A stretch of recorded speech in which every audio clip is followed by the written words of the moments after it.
이사야서 65장 17절에서 25절 말씀을 가지고 하나님의 새 창조라는 말씀의 은혜를 나누고자 합니다. 특별히 우리가 새겨볼 말씀은 17절 말씀입니다. 보라, 내가 새 하늘과 새 땅을 창조하나니 이전 것은 기억되거나 마음에 생각나지 아니할 것이라 라는 말씀을 우리가 새기면서 하나님의 새 창조에 대해서 함께 주시는 은혜를 구하기 원합니다. 성경의 첫 기록이 이제 무엇일까요? 성경을 기록할 때 어느 부분을 가장 먼저 기록했을까요? 이거는 어쩌면 그 성서학자들에 따라서 또는 성서학자들의 유파들에 따라서 아마 생각들이 조금씩 다를 수 있을 겁니다. 그런데 이제 성경이 언제 기록되었는지, 그리고 지금 우리에게 그 성경이 어떻게 해서 어떤 통로를 해서 왔는지 우리로서는 사실 그게 그렇게 중요하지 않을 수도 있습니다. 그런데 지금과 같은 성경, 우리에게 주어진 그 성경이 편찬되면서 그 어느 것보다 가장 먼저 앞에 내세우는 부분이 있습니다. 이것이 바로 창세기이죠. 창세기의 기록이 가장 먼저 성경을 펴는 순간 나타나는데요, 그것이 먼저 기록되었다는 것이 아니라 이 성경을 접하면서 이 성경이 말하는 믿음을 지키면서 살고자 하는 사람들에게 제일 먼저 알려주고 싶은 것, 그리고 제일 먼저 알아야 할 것이 바로 창세기라는 말인 것이죠. 그래서 창세기 가장 시작은 하나님께서 이 세상을 지으셨다, 천지를 창조하셨다 라고 기록하고 있습니다. 이 짧은 말 한마디로 이 성경에서 모든 것을 함축하면서 시작을 합니다. 히브리어로도 조금 알아두면 어디 가서 좀 써먹을 필요도 있어요. 좋아요. 이렇게 베레쉿 바라 엘로힘이라고 합니다. 딱 세 단어거든요. 하나님께서 천지를 한국말도 세 단어네요. 그런데 베레쉿 바라 엘로힘이라고 해서 아주 짧게 표현이 되어 있습니다. 이 무슨 말이냐 면 하나님이 천지를 지으셨다라고 할 때 바가라는 것은 만든다라는 거예요. 자꾸 뭘 만드는 거죠. 그러니까 하나님께서는 무슨 일을 하세요? 만드는 일을 하세요. 하나님께서 하시는 일이 만드는 일이에요. 지어내는 일이에요. 자꾸 창조하시는 일이에요. 그래서 하나님께서는 모세를 부르셔서 성막을 만드셨어요. 그리고 다윗을 부르셔서 가문을 만드셨어요. 그리고 솔로몬을 부르셔서 성전을 지으셨어요. 그래서 하나님께서는 자꾸 이렇게 하나님의 사람들을 부르셔서 무언가를 지어주시고 그 안에서 하나님의 뜻을 보게끔 하십니다. 예수께서는 직업이 목수의 아들이셨어요. 아들이 직업은 아니지만 그 아버지를 따라다니면서 목수 일을 하셨을 거란 말이죠. 이 목수는 어떤 뭔가 나무 일이라기보다 요즘 직업군으로 따지면 건설 노동자예요. 노가다판에 다녔던 거죠. 이렇게 말하면 조금 그럴 수도 있지만 옛날 쪽으로 하면은 갈릴리 윗지방에 치폴이라는 동네가 있었는데요, 거기에서는 이제 로마 극장이나 이런 것들이 있어서 로마가 거기서 반란이 일어났어요. 그러니까 반란이 일어나면 어떻게 해요? 씨를 말려야죠. 초토화를 시켰어요. 그래서 그 근처 도시를 다시 재건할 필요가 있었어요. 그러면 어쩌면 그곳을 재건하는 일에 건축에 참여하지 않았을까 생각해 봅니다. 하여튼 어떻게 보면 예수께서 하신 일도 뭐예요? 만드시는 일이에요. 하지만 이것은 우리가 어떻게 생각할 수 있냐면 하나님께서 예수 그리스도를 통하여서 하나님의 나라를 건축하신다라고 충분히 이해할 수 있을 겁니다. 하나님께서는 항상 무언가를 하시는데 그것이 곧 하나님의 나라로 연결이 되시는 거죠. 그래서 예수께서는 건축자의 버린 돌로 머릿돌이 되셨다라고 표현하고 있습니다. 예수 그리스도를 통하여서 그 머릿돌로 세우시고 하나님의 성전, 하나님의 나라를 세우시는 겁니다. 어떻게든 하나님의 하시는 일은 이 창조의 일입니다. 만드는 일을 좋아하십니다.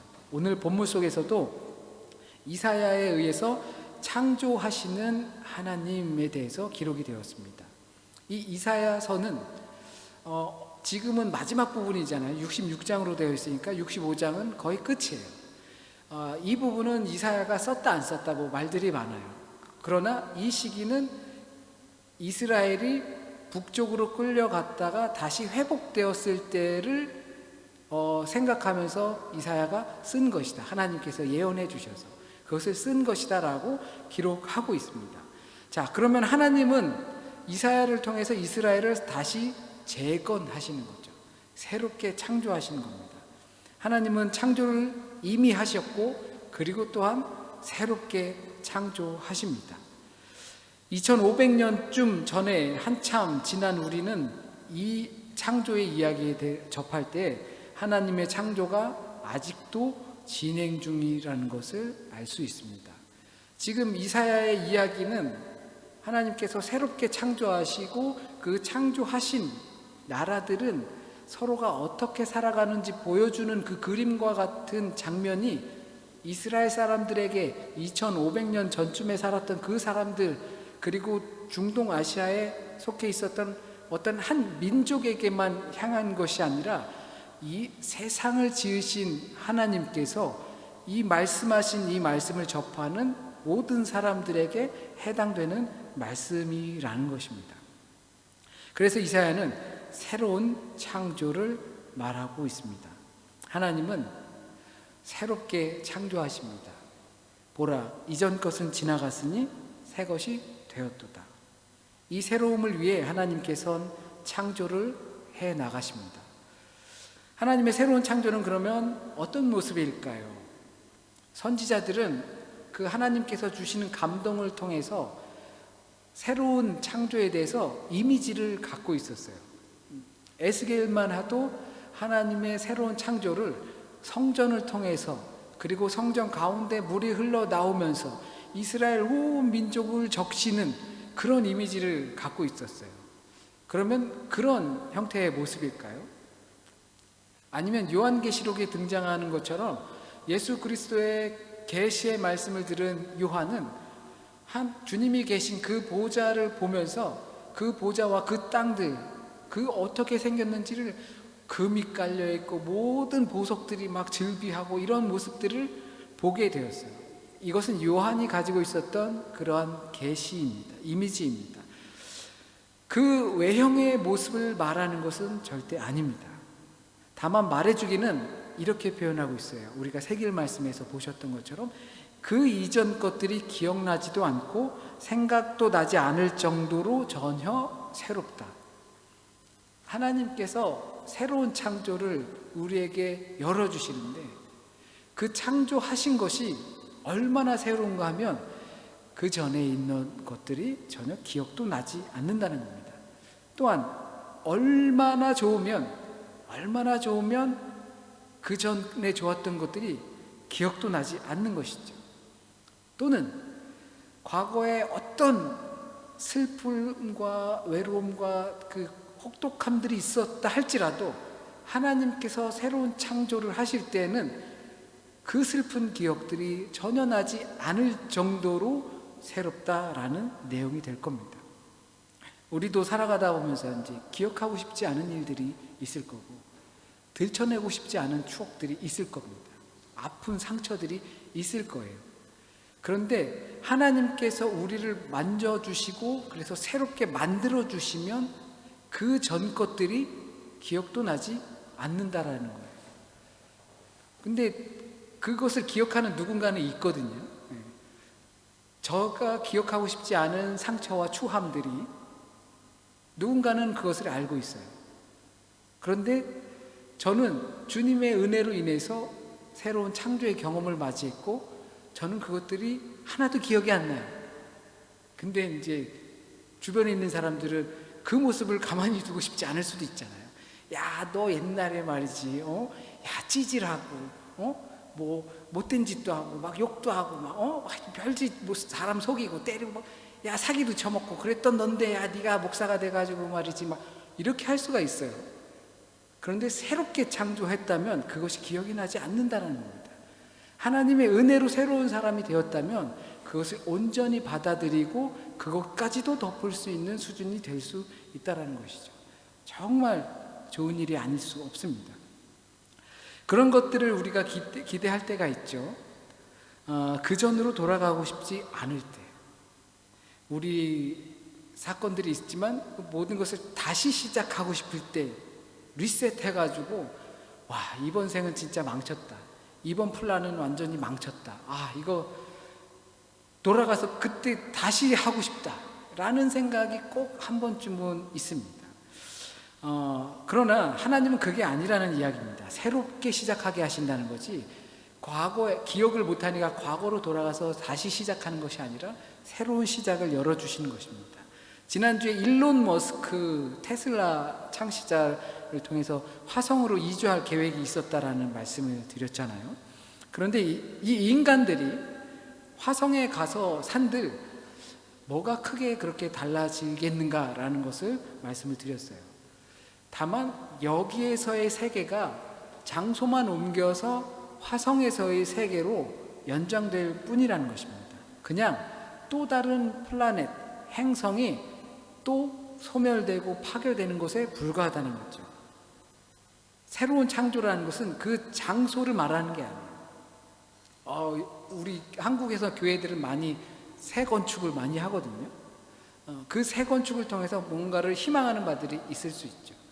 하나님께서 새로운 창조를 우리에게 보여주신다는 것은 새로운 장소, 새로운 공간, 새로운 그런 환경이 아니라는 것입니다. 다만 새로운 사람을 만들어내십니다. 장소의 문제가 아니라 피조물의 문제입니다. 우리를 새롭게 만드시는 것이 하나님의 새 창조의 목적입니다. 17절 이후에 쭉 나오는 새로운 창조를 통해서 이루어지는 그 증거들, 그 사람들이 어떻게 사는지 그것을 보여주는 건 우리가 변하지 않고 화성에 간들 또는 다른 곳에 간들 어떻게 그것이 새로운 것이 될 수가 있겠습니까? 어떻게 사자굴과 이런 모습 속에서 우리가 더불어 살 수 있겠습니까? 새로운 사람이 되었기 때문에, 그렇기 때문에 그곳에서 내 것을 나누어 줄 수 있고 내 것을 뺏겼지만 그것을 슬퍼하거나 후회하지 않는 그런 존재가 된다는 것이죠. 새로운 사람으로 바뀌지 않으면 하나님의 이 새로운 창조를 우리는 경험할 수 없습니다. 이전 것이 기억나지도 않는 그런 경험을 할 수 없습니다. 그런데 사람이 어떻게 쉽게 변하겠습니까? 남녀가 연애를 하다 보면 헤어지는 일도 있습니다. 가끔은 서로의 시간이 다 되어가지고 그냥 헤어지는 경우도 있습니다. 아니면 상처를 간직한 채 헤어지기도 합니다. 그리고 또 새로운 연인을 만나게 됩니다. 만약 우리가 새 연인을 만났는데 그 전에 만났던 사람이 자꾸 떠오르면 그것을 과연 새로운 사랑에 빠졌다라고 말할 수 있을까요? 과거의 상처마저 잊게 해줄, 정말 생각도 나지 않게 해줄 사랑을 만나는 것, 그것을 이사야는 말한다고 생각합니다. 저는 이것이 하나님의 새 창조의 핵심이라고 생각합니다. 새로운 연인, 큰 사랑을 우린 예수 그리스도라는 것을 알 수 있습니다. 그 사랑을 만나면 과거에 어떤 상처가 있었다 하더라도, 어떤 좋았던 기억들이 있다 하더라도 그것은 기억도 나지 않을 정도로 더 큰 사랑이라는 거죠. 예수 그리스도를 통해서 하나님께서 그 사랑을 보여주십니다. 그래서 우리가 가끔 생각날 때 다시 시작해서 돌아가고 싶다라고 할 때 기대하셔도 좋습니다. 새 창조에서 다시 시작합니다. 그 이전에 어떤 좋은 것들보다 좋습니다. 이번 생은 망했다고 생각하십니까? 걱정 마세요. 새로운 시작을 도와드리겠습니다. 마치 미래에 어떤 세계를 꿈꾸면서 광고하는 내용 같죠. 그러나 주님께서 우리에게 말씀하시는 것이 바로 그것입니다. 과거에 어떤 상처가 있습니까? 어떤 좋았던 일들이 있습니까? 새롭게 시작하고 싶습니까? 걱정하지 마세요. 예수 그리스도의 사랑을 통하여서, 은혜를 통하여서 우리는 새롭게 시작할 수 있습니다 라고 우리에게 말씀해 주시는 겁니다. 상황이 바뀌는 것, 환경이 바뀌는 것, 그것으로 우리는 새로운 창조를 경험할 수 없습니다. 거듭남으로 우리의 눈에 비늘이 벗겨져 하나님의 나라를 볼 수 있어야지만 하나님의 새 창조를 경험할 수 있게 됩니다. 그것이 정말 큰 사랑을 만나는 것이고, 그 큰 사랑은 생명의 눈을 뜨게 합니다. 그런 측면으로 본다면 하나님의 새 창조는 이미 완성되었고 또한 아직 완성되지 않은 상태에 있습니다. 우리 안에 이루어지면 어떤 일들이 벌어질까요? 과거의 것들은 전혀 없고 상처도 없고 슬픔도 없고 항상 좋은 일만 있을 겁니다. 다르게 표현하면 예수 믿으면 항상 기쁘고 행복할 것입니다. 맞죠? 네, 표정이 아니에요. 예수를 한 3, 40년 믿고 평생을 믿었지만 기쁜 날보다 힘든 날이 더 많다. 그죠? 생각해 보면 그럴 때가 많아요. 그리고 또 지금 상황이 별로 안 좋으면 주님의 은혜가 다 힘들었던 것 같은 것처럼 기억이 될지도 모릅니다. 이것이 우리의 문제일 수도 있어요. 그 우리의 문제는 사실 우리가 고쳐 나가면 되는 부분이 있습니다. 이렇게 쉽게 이야기하면 안 되겠지만 사람은 안 변하는 건데 그게 어떻게 쉽게 변하겠습니까? 그런데 성경에서 우리에게 말씀해 주신 것은 이 하나님의 새 창조는 예수 그리스도를 통하여서 과거의 어떤 것들이 기억되지 않고서 새로운 세계로, 새로운 사람으로 그 새로운 세계에 들어가게 된다고 말씀해 주시는 겁니다. 그런 존재들이 살아가는 세상은 여전히 나만 그렇게 만약에 새 경험을 해서 거듭나서 주님의 구원을 경험해가지고 혼자 기쁘고 이렇게 살아가지만 학교 가고 직장 가고 가정에서 애들 키우고 남편이랑 부인이랑 치그닥치그닥 하다가 보면 그 경험은 금세 잊혀지기 쉬운 경험이 됩니다. 그것이 주님이 주시는 평화를 누리는 것이 한편으로는 맞고 또 한편으로는 이 세상을 살아가면서 경험할 수밖에 없는 이 아픔들을 우리는 잊을 수가 없는 것이죠. 갈등과 고뇌도 여전히 존재하고요. 모두가 주님을 바르게 믿으면 될 일이라고 생각하지만 그것이 뜻대로 되지 않는 것도 현실입니다. 그런데 이사야는 그렇게 할 수 있다고 말합니다. 하지만 역시 우리는 그렇지 못하다는 것을 너무나 또 잘 알고 있습니다. 이사야의 말이 빈말일까요? 교회에서 그런 말, 특히 설교가 끝나면 우리 교회는 없지만 은혜 받았습니다. 이런 말씀들을 하기도 해요. 그리고 사람들에게 축복합니다. 잘하죠. 교회에서 자주 쓰는 말이에요. 좋은 말이고 꼭 그렇게 해야 되고. 그런데 이사야의 이 말이 새롭게 하나님께서 창조하실 것이다, 새로운 사람으로 거듭날 것이다 라고 하는 이 말씀이 그냥 교회니까 믿는 사람들은 그냥 하는 말이야로 들릴까요? 하나님께서 그러니까 빈말, 하나마나한 말을 우리에게 하신 걸까요? 아닙니다. 그러한 과정을 통해서 하나님께서 분명히 그것을 이루실 것을 믿습니다. 그리고 선포합니다. 분명 하나님께서는 새로운 창조를 이루실 겁니다. 이 선지자의 선포가 이루어지기 위해선, 그냥 하는 말이 되지 않기 위해선 듣는 이들이 보여줄 반응이 있습니다.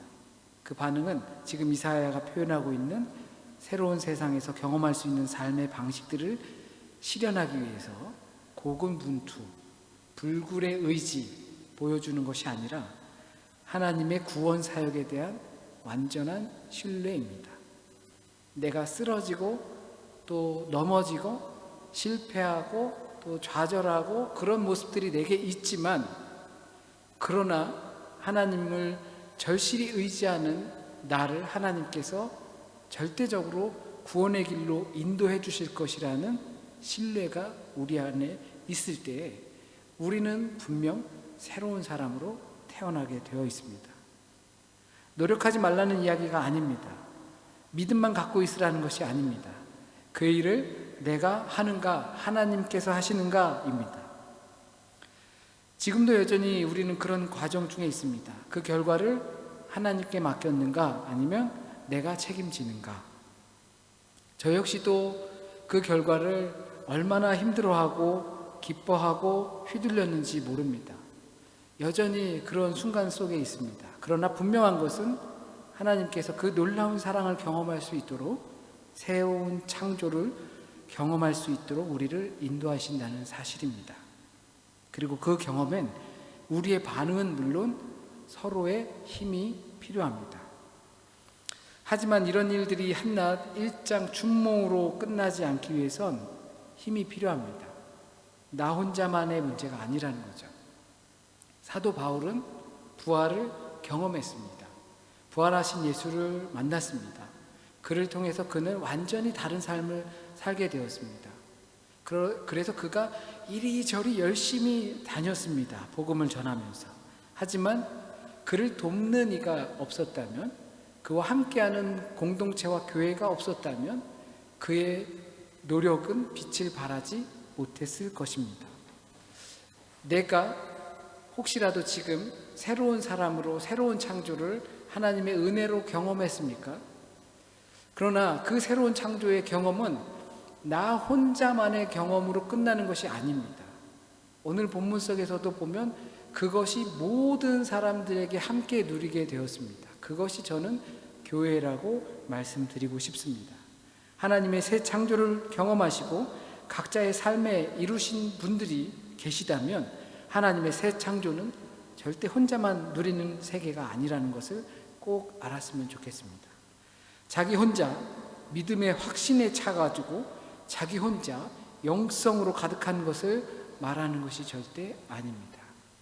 우리의 반응은 공동체 가운데서 이루어집니다.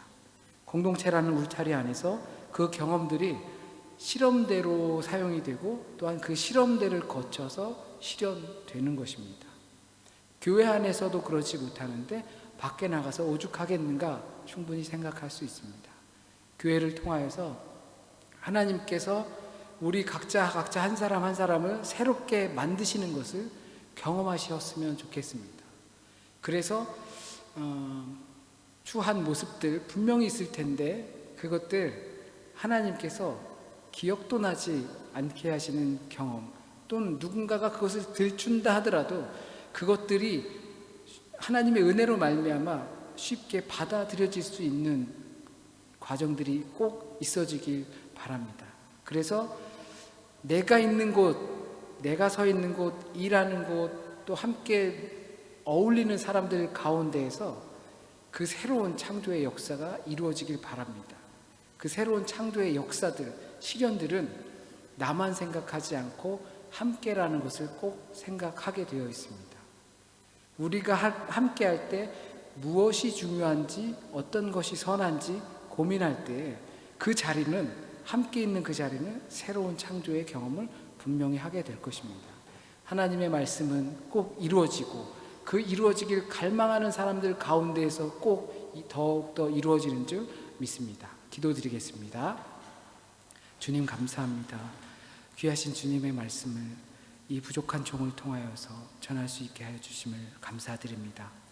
이 말씀을 통하여서 하나님께서 오늘 우리에게 해 주실 그 말씀이 꼭 남게 하여 주시고 우리의 삶을 통하여서 열매 맺고 또한 그 열매를 통하여서 함께 나눌 수 있는 우리 공동체 구성원 한 사람 한 사람, 믿음의 한 사람 한 사람이 될 수 있도록 주님 인도하여 주세요. 우리의 삶은 녹록지가 않습니다. 힘겹고 어려움을 느낄 때가 많이 있습니다. 그러나 그 시선이 그 문제에 있지 않고 그 문제 너머에 있는 하나님의 놀라운 사랑을 볼 수 있는 시선을 갖게 하나님 인도하여 주세요. 가끔은 어떻게 그렇게 해야 되나 고민되고, 어떻게 하면 그렇게 주님의 은혜를 날마다 기뻐하며 살 수 있나 고민되고 어려울 때가 참 많이 있습니다. 그럴 때 사람들을 붙여주세요. 나와 함께 있는 사람이 기뻐할 수 있게 해주세요. 그리고 그 기뻐하는 모습을 통해서 내게 그 기쁨이 전염될 수 있도록 하나님 인도하여 주세요. 그래서 그 방법을 모를 때 나와 함께 하는 사람이 그 방법을 알려주고 그 길을 알려주고 그 삶의 방식이 얼마나 사랑스럽고 또 복된 것인지를 우리가 서로 통하여서 알 수 있도록 인도하여 주세요. 한 주간의 삶을 또한 주님께 맡깁니다. 추위와 함께 싸워야 하는 시간들이고 또한 경제 위기와 함께 싸워야 하는 시간들입니다. 또는 우리가 맞닥뜨릴 질병에 있어서 우리가 싸워야 하는 시간들이기도 합니다. 싸우다 보면 지치고 또 사람이 독해지기도 하고 힘들어지기도 합니다. 주님, 우리를 대신하여 싸워주세요. 하나님만 의지합니다. 그 의지하는 것이 우리 안에서 어떻게 해야 될지 또 의문이 들지만 그래도 그 의지하는 순간 주님께서 우리와 함께하여 주실 것을 믿습니다. 그를 통하여서 나는 싸움을 못하니까 주님께서 우리를 대신하여서 싸워주실 것을 믿고 또한 간청합니다. 한 주간의 삶, 우리 믿음의 공동체 식구 한 사람 한 사람, 그 어린이들 한 사람, 모든 가족들이 지금 이 자리에 있거나 없거나 주님을 간구할 때 주님께서 찾아와 주시고 그 간구하는 것들이 주님의 평화로 마음속에 찾아와 주시고 주님께서 선물하여 주신 평화로 말미암아 주의 은혜를 경험할 수 있는 놀라운 한 주간이 될 수 있게 인도해 주세요. 모든 말씀 우리 주님 예수 그리스도의 이름으로 기도드립니다. 아멘.